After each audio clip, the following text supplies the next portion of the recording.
August 12, 1944. A thin veil of mist drifts over the volcanic ridges of Iwo Jima as the last light of day disappears.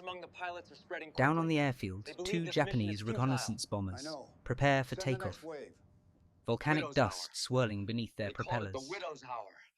Everyone watching knows the truth, though no one says it aloud. These night flights may never return.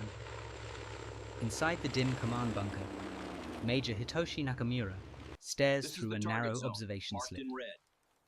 A young lieutenant approaches, voice shaking as he reports what the pilots have begun calling this hour the Widow's Hour, a reference to the American night fighter, said to appear out of nowhere, strike without warning and leave no survivors. Nakamura says nothing as the two bombers lift off and vanish instantly into the pitch-black sky. He knows Tokyo demands reconnaissance, but he also knows tonight no longer belongs to Japan. On Saipan, the P-61 Black Widow crews gather inside a lantern-lit hut. Colonel Lewis stands over a map thick with red roots, explaining that Japanese aircraft now fly erratically. Constant altitude shifts, sharp turns, movements driven by fear. Jefferson, the squadron's radar expert, flips through his notebook. They're panicking, he says. You can see it in the signals. Soon after, Harrington and Jefferson climb into their Black Widow and push into the night. The aircraft thunders down the runway and disappears into the darkness. Inside the cockpit, Harrington steadies the controls as Jefferson activates the long-range SCR-720 radar. Two returns appear, high altitude approaching their position. The P-61 climbs silently through layered clouds until two Sally bombers emerge, weaving like hunted birds. In the cockpit of the lead bomber, Captain Morita scans desperately into the void, clinging to the darkness they once believed was their shield. But beneath them, completely unseen, the Widow is closing in.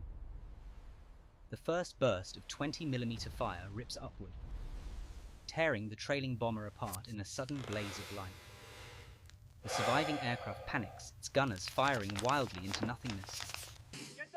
Morita shouts, "Where are they?" But the gunners can only scream, "I see nothing."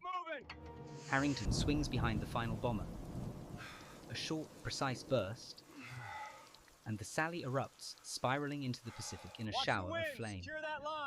On Iwo Jima, the radio bunker descends into chaos as operators receive the final distress message.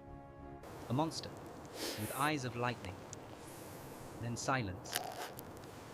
Nakamura collapses into his chair. They know we're coming. There is no doubt left. America has taken the night. Near dawn, Harrington and Jefferson land back on Saipan, exhausted and silent. Jefferson murmurs, "They're not fighting us anymore. They're fighting the dark." Lewis nods. When the enemy fears the very moment you choose to appear, you've already won half the war. Another P-61 fires up its engines, roaring in the early morning haze. And over the Pacific, the darkness, once Japan's greatest ally, now belongs to the invisible hunters known as the Black Widows. Into the darkness they once trusted, unsure whether it hides empty sky, or the invisible hunters now ruling it.